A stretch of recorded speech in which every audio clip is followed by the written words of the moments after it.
Bienvenido a Sabiduría para el Corazón.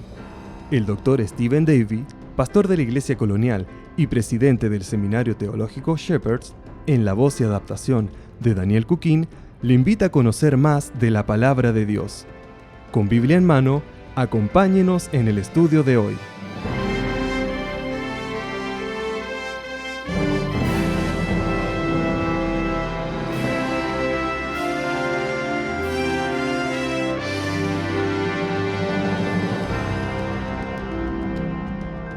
La semana pasada, un amigo pastor en Kenia me compartió las noticias de la creciente violencia en el país. La destrucción de iglesias y el asesinato de cristianos está escalando.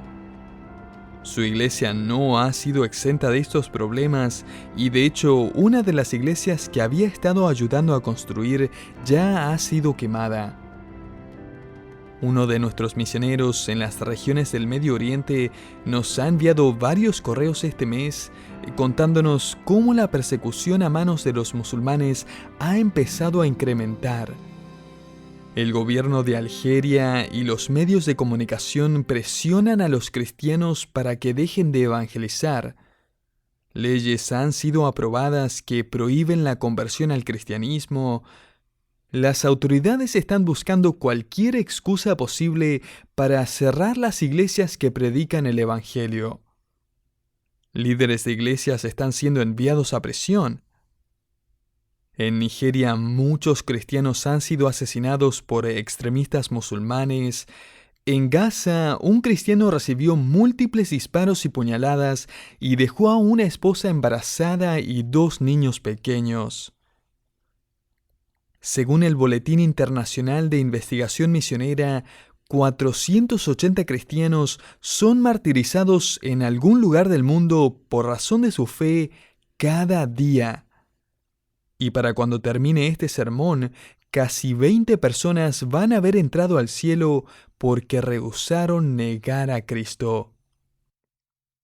Y el Señor prometió que así sería. En Juan 15:18, Cristo dijo: «Si el mundo os aborrece, sabed que a mí me ha aborrecido antes que vosotros». Y podría seguir dando más y más noticias acerca de la persecución de la iglesia en el mundo.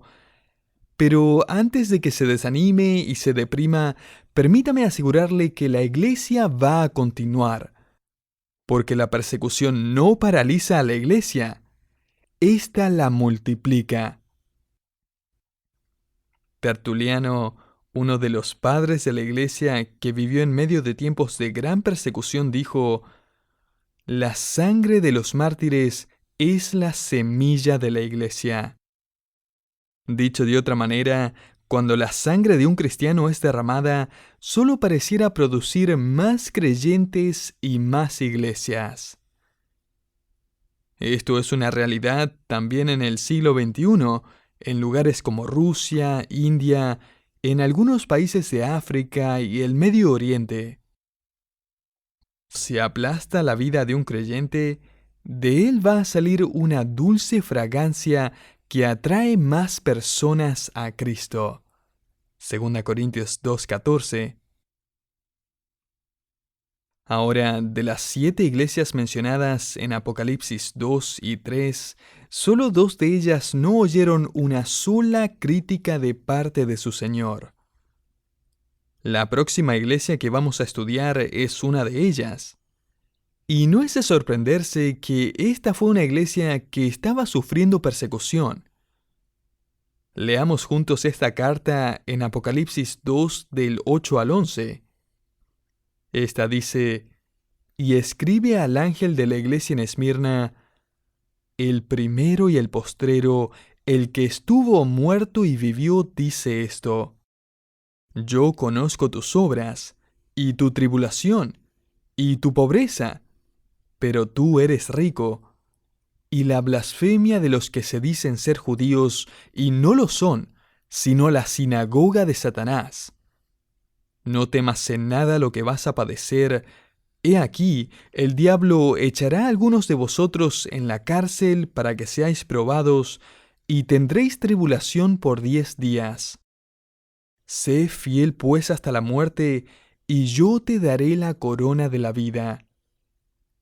El que tiene oído, oiga lo que el Espíritu dice a las iglesias.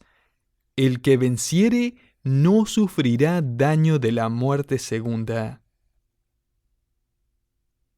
En esta carta, nuestro Señor elogia a esta iglesia por al menos 4 cosas. Primero, Jesús dice: sé que están soportando gran tribulación. Mire nuevamente Apocalipsis 2:9. Conozco tu tribulación. La palabra griega traducida aquí tribulación significa problemas o presión, y era usada en aquellos días cuando un hombre era torturado hasta la muerte al ser aplastado lentamente por una enorme roca. Jesucristo está diciendo: sé de las presiones aplastantes que están soportando en su vida. Pero la pregunta ahora es: ¿qué estaba ocurriendo en Esmirna que había provocado tanta presión en los cristianos? A la verdad, la presión en Esmirna era doble, porque por un lado estaba el odio de parte de los judíos que vivían en esa ciudad, a ellos los vamos a estudiar más adelante, y por otro lado estaba la adoración a César. Una vez al año, todos los ciudadanos de Roma debían quemar un poco de incienso para César, lo que no era visto tanto como un acto religioso, sino como una declaración de lealtad. Ahora, cualquiera que rehusara quemar el incienso era considerado un malhechor. Por el otro lado, la persona que quemaba su incienso a César recibía un certificado de manos de unos sacerdotes. Sabemos lo que decían estos certificados, ya que existen registros históricos. Los certificados decían: nosotros, los representantes del emperador, te hemos visto haciendo el sacrificio. Los sacerdotes firmaban y fechaban el certificado, y luego la gente volvía a adorar y sacrificar al Dios de su elección. Sin embargo, ¿puede ver cuál es el problema aquí? El idólatra no tenía ningún problema en ofrecer incienso y declarar que César era Señor, porque César para ellos era uno más de muchos dioses. ¡Qué tanta cosa! Sin embargo, el cristiano no podía hacer eso. Él no podía hacer concesiones y realizar esta tarea de menos de 2 minutos. Eventualmente, esto llevó a que los cristianos fueran perseguidos y aprisionados. Así que el convertirse en cristiano en Esmirna significaba entregar su vida. El cristiano no sabía cuándo iba a ser arrestado o perseguido. Ellos vivían y trabajaban sabiendo que en cualquier momento deberían sufrir o morir por causa del Evangelio. Me pareció interesante descubrir que la palabra Esmirna significa mirra. Y mirra era una especia usada para fabricar perfume. Se obtenía al aplastar, moler y triturar el arbusto de mirra. Así se extraía la resina que era luego usada como perfume. Ahora Jesucristo les dice a los creyentes en la ciudad de Mirra: sé lo que significa vivir bajo sentencia de muerte. Entiendo lo que están pasando. Entiendo lo que están enfrentando. Y no puedo imaginar lo reconfortante que debe haber sido para estos creyentes oír a su Salvador decirles: yo conozco, yo entiendo su tribulación. Yo también experimenté la presión, la muerte. Yo sudé gotas de sangre. Lo entiendo perfectamente. Es alentador, ¿o no? Cuando nos enfrentamos a una prueba y un amigo viene y nos dice: lo sé, te entiendo, yo también lo viví.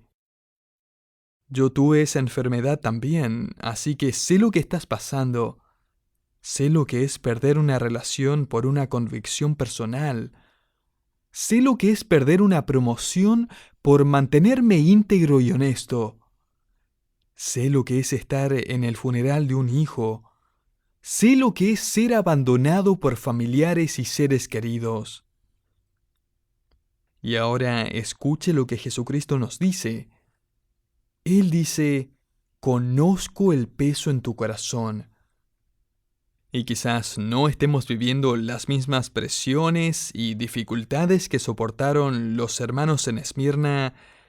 Quizás no tengamos problemas con la adoración a César en nuestra cultura, pero si usted está viviendo bajo otro tipo de presiones y tiene un gran pesar en su corazón, querido oyente, el Señor Jesucristo le dice, yo sé cómo se siente.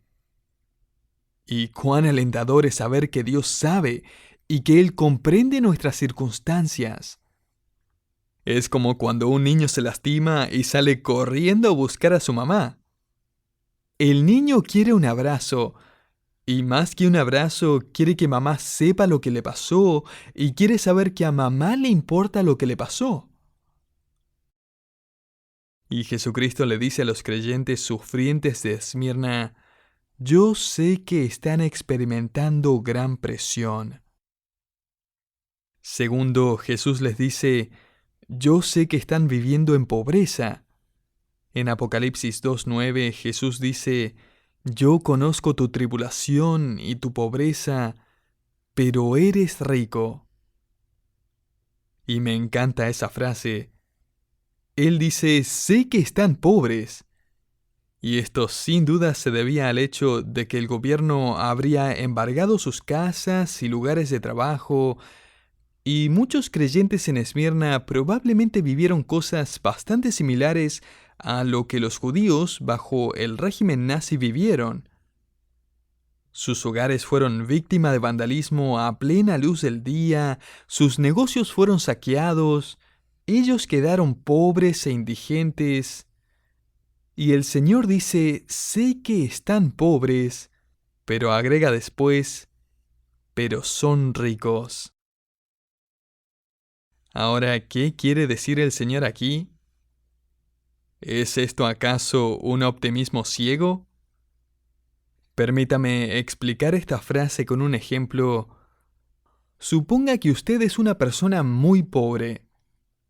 Y quizás está pensando, eso no requiere mucha imaginación. Pero, o sea, si usted no tuviera nada en el banco ni en el bolsillo, no tiene dinero para comer ni para pagar la renta, y el banco está por embargarle la casa.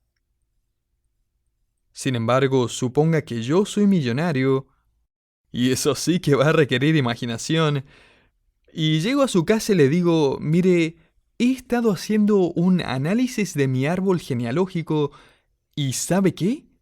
Descubrí que su tataratío era el sobrino de mi tatarabuelo.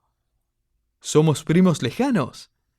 Y tengo la costumbre de darle $1.000.000 a cada miembro de mi familia.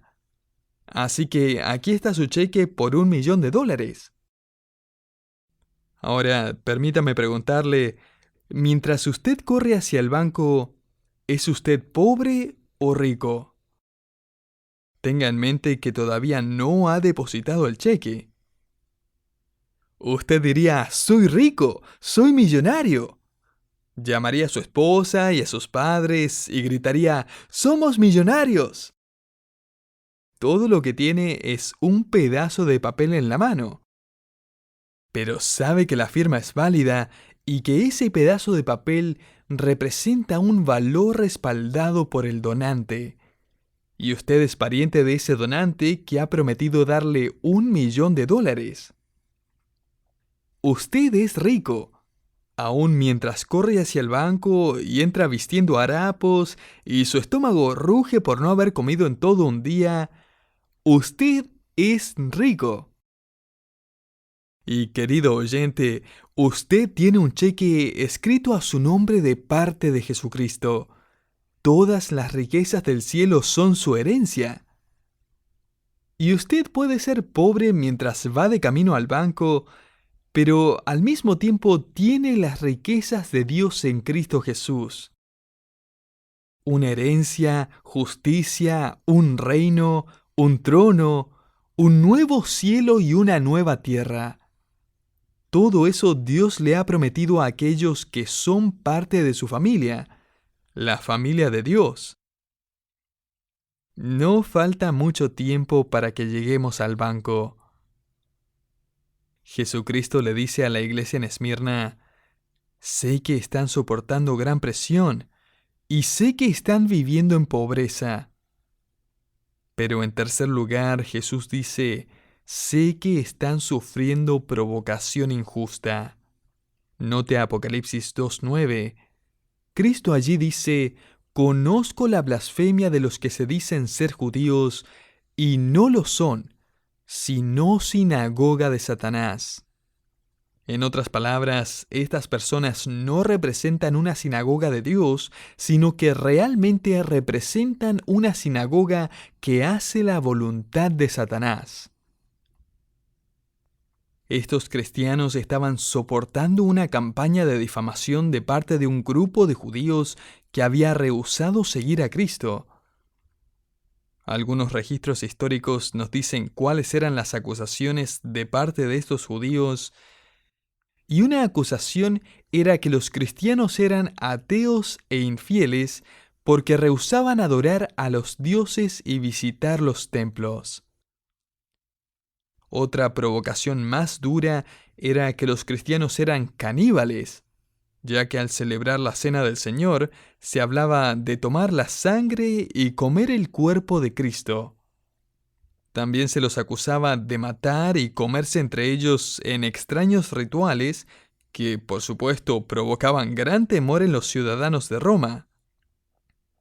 También, como los cristianos eran conocidos por hablar amorosamente unos con los otros, y ya que decían ser miembros los unos de los otros, se generó la acusación de que los cristianos se juntaban para tener prácticas inmorales. Y toda esta difamación provocó y fomentó la persecución en contra de los cristianos. Sin embargo, el Señor afirma que Él entiende la difamación que están viviendo y finalmente les dice, en cuarto lugar, sé que algunos de ustedes van a padecer en prisión. Mire Apocalipsis 2:10, no temas en nada lo que vas a padecer. He aquí, el diablo echará a algunos de vosotros en la cárcel para que seáis probados y tendréis tribulación por 10 días. En otras palabras, algunos de ustedes van a ser separados de sus familias, algunos de ustedes van a ser metidos en prisión y su familia ya pobre va a tener que sobrevivir sin ustedes. Y qué golpe duro sería todo esto. Pero al final de esa frase Juan escribe, tendrán tribulación por 10 días. ¿Qué significa esto? Bueno, algunos creen que esta es simplemente una forma de decir que es un tiempo corto. Personalmente creo que esta es una referencia a los 10 edictos que fueron promulgados por 10 emperadores romanos. Estos promovían u ordenaban la persecución de los cristianos. El primer edicto fue emitido por Nerón el año 54 después de Cristo y el último fue emitido por Diocleciano el año 284 después de Cristo. Y ahora note el desafío de parte de Jesús a esta iglesia en Esmirna. En Apocalipsis 2:10 leemos, sé fiel hasta la muerte.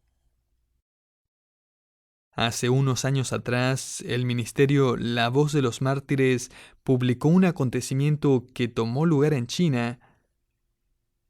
Oficiales chinos entraron en una iglesia no autorizada por el Estado, donde alrededor de 30 niños estaban en medio de la clase de escuela dominical.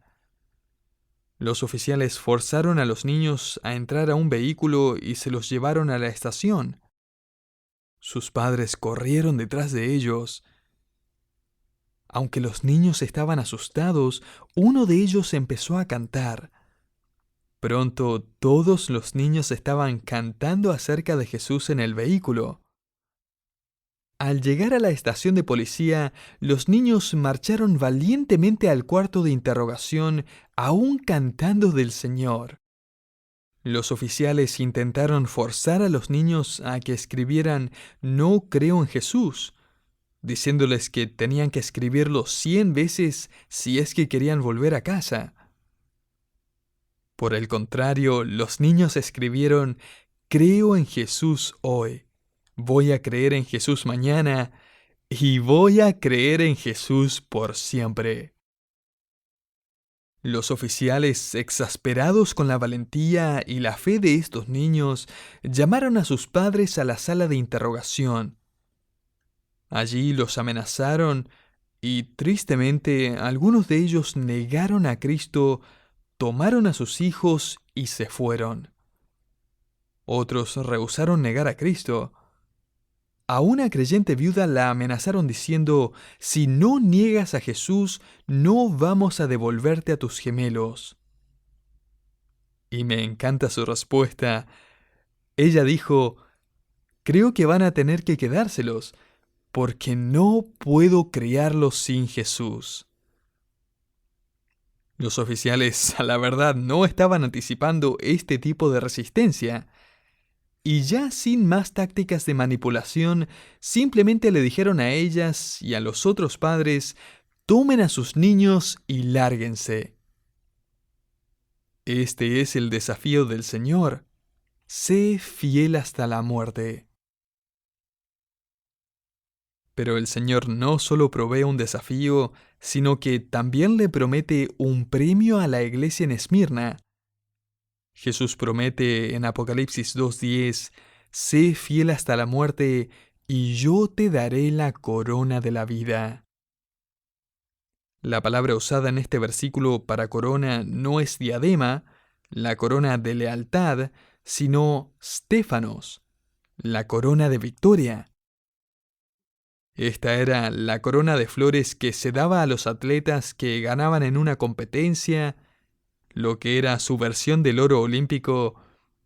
Esta era la corona que se daba a aquellos que servían en su comunidad fielmente, ayudando a avanzar los propósitos de la ciudad como un buen ciudadano. Esta era la corona que se usaba en los casamientos y otras ocasiones festivas. Así que Cristo le recuerda a estos creyentes pobres y sufrientes que va a llegar el día cuando ellos reciban la corona como atletas victoriosos que corrieron y terminaron la carrera. Cristo les va a dar esta corona especial a ellos y a nosotros también, mientras celebramos las bodas del Cordero como la novia de nuestro Redentor.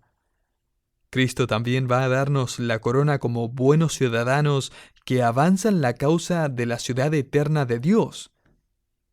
Porque nuestra tribulación es leve y momentánea cuando la comparamos con el eterno peso de gloria que nos espera. 2 Corintios 4:17. Este es su premio de parte del Señor. Por último, note la confianza que tenía la iglesia de Esmirna. La carta termina en Apocalipsis 2:11 diciendo: "El que tiene oído, oiga lo que el Espíritu dice a las iglesias. El que venciere no sufrirá daño de la muerte segunda". Es interesante que la carta empezó con una referencia a vencer la muerte y ahora termina con el creyente venciendo la muerte. Eso es bastante apropiado, dado el hecho que esta carta fue escrita a un grupo de creyentes que estaba sufriendo martirio. El que venciere no será herido con la muerte segunda es una referencia a la separación eterna de Dios en el lago de fuego. Tal como la primera muerte no trae algún tipo de extinción del espíritu, y de hecho después de la muerte física estamos más vivos que nunca, también después de la segunda muerte, aquellos que son condenados al infierno estarán por siempre más vivos que nunca. ¿Cómo escapamos de esta muerte segunda? Por la fe en Cristo. Debemos nacer de nuevo, no de carne sino de espíritu, como dice Juan 3, 3 al 6. Si nunca ha nacido de nuevo al colocar su confianza en Cristo como su único Salvador, entonces un día va a morir físicamente y luego será juzgado según Apocalipsis 20.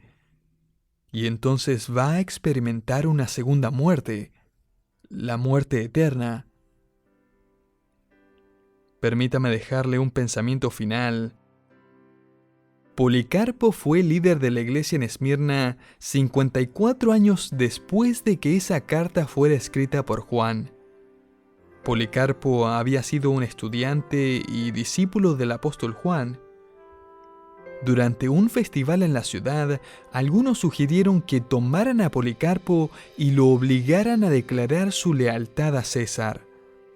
Trajeron a Policarpo a la arena y le dijeron que o confesaba que César era señor o lo mataban. Policarpo le dijo a la muchedumbre: 86 años llevo sirviendo a Jesucristo y Él nunca me ha fallado en nada. ¿Cómo puedo blasfemar a mi Rey y Salvador? No temo el fuego que arde por una hora y poco después es extinguido. Lo que yo quiero es nunca ir al fuego eterno que nunca se apaga. Así que ¿por qué se tardan? Vengan y hagan lo que quieran. Momentos después, él fue quemado hasta la muerte y las palabras de Jesucristo se convirtieron en realidad. Él recibió la corona de vida. Como un antiguo himno dice, valdrá la pena cuando le veamos. Las pruebas del vivir allí cesarán. Su rostro vislumbrar las penas borrarán. Por tanto correré hasta a Cristo ver.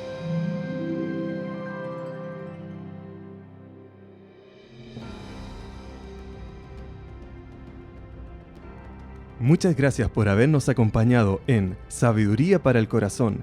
Si usted quisiera saber más acerca de este ministerio o quisiera escuchar este programa nuevamente, le invitamos a que visite nuestra página en internet www.sabiduriaespanol.org. También le invitamos a que nos siga en las redes sociales como YouTube, Facebook e Instagram. Finalmente, si quisiera contactarse con nosotros, escríbanos a sabiduría@wisdomonline.org.